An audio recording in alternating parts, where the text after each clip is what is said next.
All right, welcome to our next section, section 2, we'll call this. This will cover the next set of notes, taking us up to exam 2.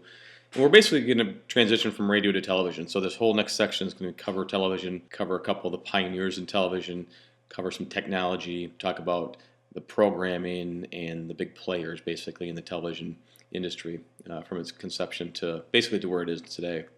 When we transitioned from radio to television, basically all the players that were involved in the radio industry were the big players in TV, including the big monolithic company, RCA. The networking models, programming models from radio, all the models that basically worked for radio, they basically just readapted them for television and made them work there.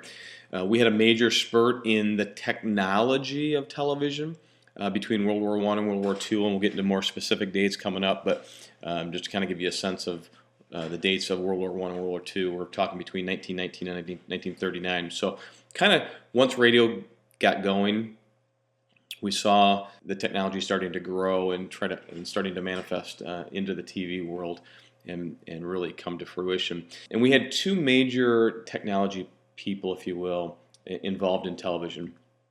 The first one was Vladimir Zworykin, and the other one was Philo Farnsworth. And I kind of always laugh when I read about Philo. He just sounds like a cartoon character out of something. But Vladimir, basically, obviously you can tell by his name, he was a Russian immigrant.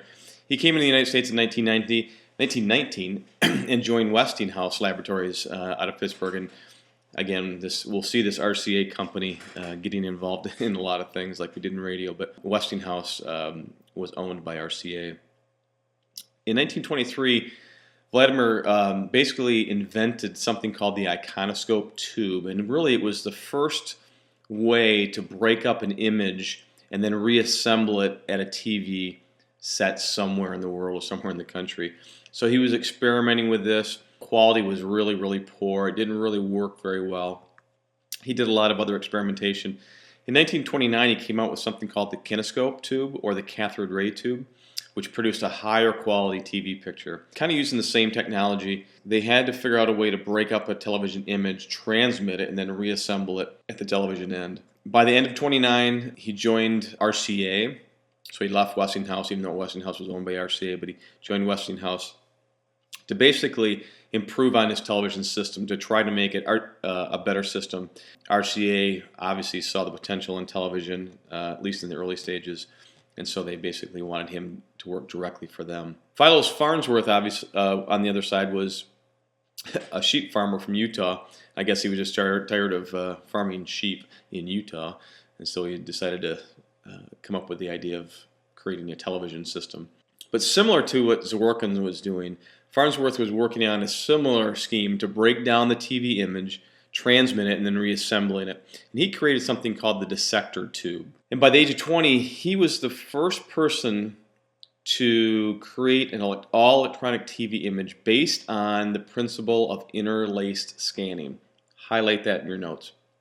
So he was the first person to create something called interlaced scanning, and we're going to start talking here in a couple of these next slides some technical issues about how TV is created, the image at least is created. So let's talk about interlaced scanning. If you look really, really close at your TV screen sometime, you can actually see dots and images that make up the entire image of your TV set. These dots that are in your TV set are actually sitting on lines, and they're called lines of resolution.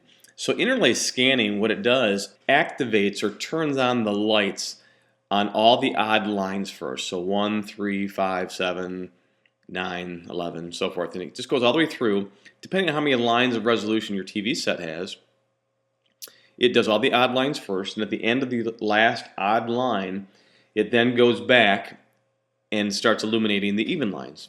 All right, so it does this over and over and over again. So when it's done with the even lines, it goes back and does the odd lines again. It all happens within a millisecond, so it's very, very fast.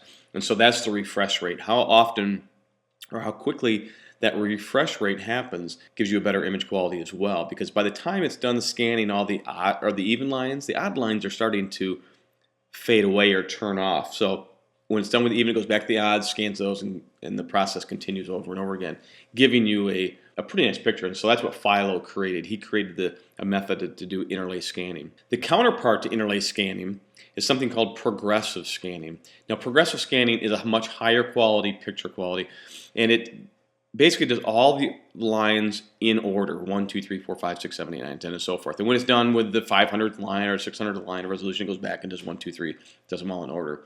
As I said, progressive is a much higher quality than interlaced. You don't really see progressive scanned images or videos other than like on Blu-ray discs or some really high DirecTV broadcasts. Progressive scanning was experimented in the 20s and 30s, but it really didn't take hold until we came out with computer monitors for the home consumer.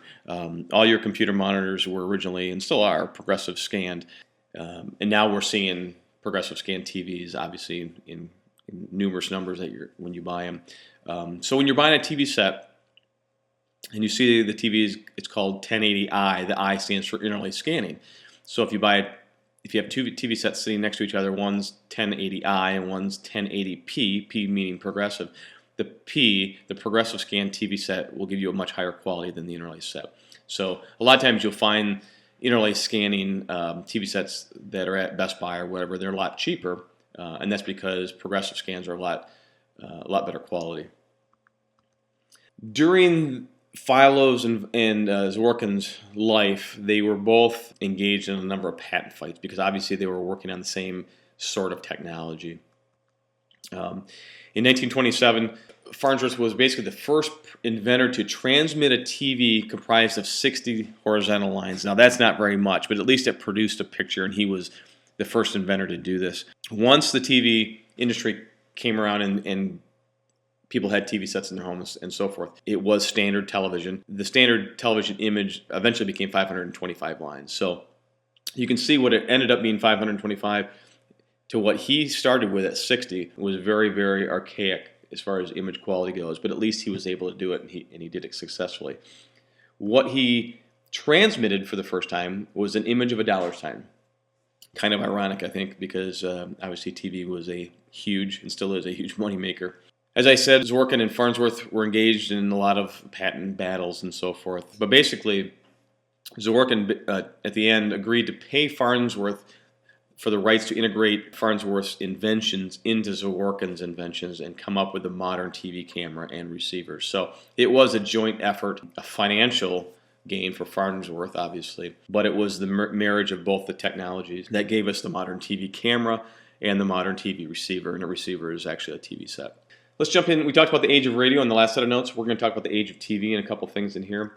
Television actually made its formal U.S. debut at the World's Fair in New York City on Sunday, April 30th, 1939 by, of course, RCA.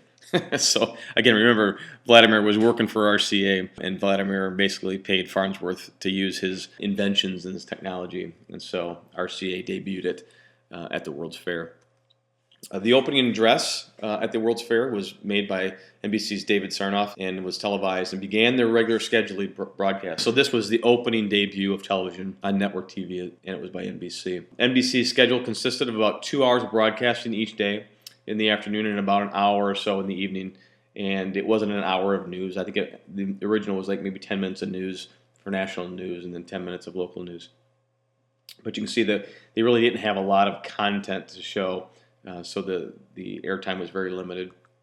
It really wasn't until about the late 40s that TV would be fully operational in the U.S. The first television commercial was broadcast by NBC in 1941, and it was for Bulova, and they paid $9 for a TV ad, and it aired on WNBT, which was ended up being a baseball broadcast. Now we're going to talk a little bit about the government again, and the FCC. The FCC stands for the Federal Communications Commission.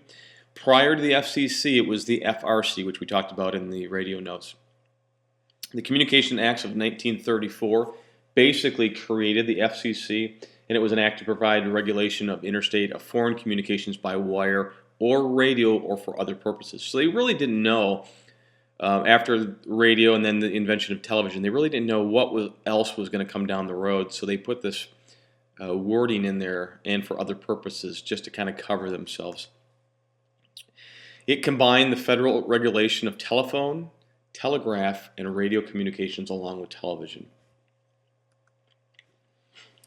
The Communications Act of 34, like I said, created the FCC. And it basically transitioned the FRC from its original entity to the FCC. So all the power that the FRC had was transitioned over to the FCC, and the FCC was obviously given more power even at that. The FCC basically was given power over new technologies that would be developed, television, so forth, and it gave power over all of the technology, radio, TV, and again, anything else that would come down the road.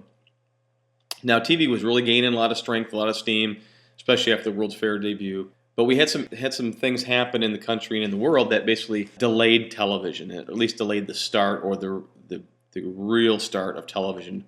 And we're going to talk about a couple of those. By 1941, obviously we had some serious money being invested in television, primarily by RCA. But we have several different delays that caused the industry to basically take a pause on television. And we're going to talk about 5 of those delays. We had the Depression that was going on starting in the 30s. We had a lack of capital investment. We really just had RCA sinking money into this thing. World War II was a big one. All the resources of the United States were basically funneled to the war. We had war rations, so we really couldn't spend any money. We couldn't even do anything. Couldn't create new TV sets. Any extra metals was sent to the war.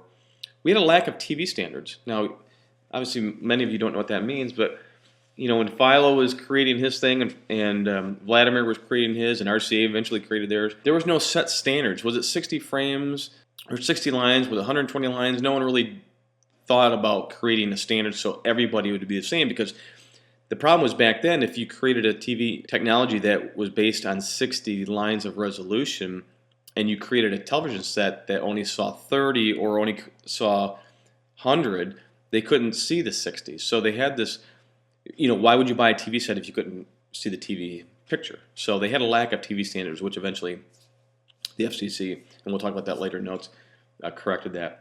And we also had a lack of receivers. So a lot of people at home didn't have the money to buy TV sets like they did radios. TVs were a lot more expensive than a radio. So all 5 of those combined really put a major delay in the startup of television.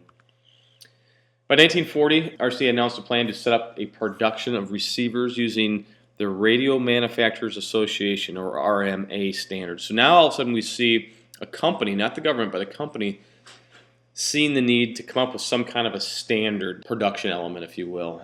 So in 1940, RCA announced this. RCA's competitors complained to the FCC that RCA's activity, in fact, was freezing the standards without the industry's agreement. So what was happening is RCA said, this is the standard that we're going to make it. The competitor said, whoa, time out. Why do we have to go by your standards? And so they complained to the FCC, stating that FCC was basically getting a monopoly on this thing. The competitors also raised technical objections to RCA's standards. They didn't like it. There was a lot of different reasons why the competitors didn't want to adopt to RCA's standards. The FCC then agreed to put a hold on all standards until the group of engineers could get together and figure out what standard would work best for the entire country. What they came up with was something called NTSC. And NTSC stands for National Television Systems Committee. And so the FCC formed this advisory group called NTSC to help them come up with a standard for the television industry, in which they did, and we'll talk about that here in a little while. The first NTSC committee had 168 members, and they basically devoted about 4,000 man-hours to come up with a solution. Again, this was to finalize or come up with a standard for the television industry. In March of 1941, the NTSC settled on a standard, and the TV industry basically took off from that point, because then everybody, all the competitors, RCA and everybody else, had to make their TV sets a certain way and the TV cameras a certain way. We had one major problem with what they did. We didn't know it at the time, but the standard that the NTSC committee group decided on would never work for color TV, if color TV would even be possible. And we didn't know that until later down the road, once people started working on color television. But once they did, they realized the TV standard that was in place, it would not work for color television. So then they had to go back, and we'll talk about it in a later set of notes too, and they had to go back and redo the standard. The FCC, basically like they did with radio, what FRC did with radio, they had to allocate channels for the TV set. So basically, following World War II, the FCC set aside 12 channels in what was called the very high frequency, or VHF range, for TV stations in the U.S. And by doing that, it made it possible for about 405 TV stations across the country to become operational at that point. Again, we had 12 channels. You guys are way too young to remember this, but prior to digital television and high-definition television, our standard definition television sets had basically two frequency ranges, VHF, which stood for very high frequency, and we had UHF, ultra high frequency, and we'll talk about that in the notes coming up here pretty soon. Basically what happened was the FCC assumed that this allocation of these frequencies would provide the country with enough frequency bandwidth for the number of stations in the country. They thought there's no way that we would be able to use up all the bandwidth within these 12 channels in the United States for a long time.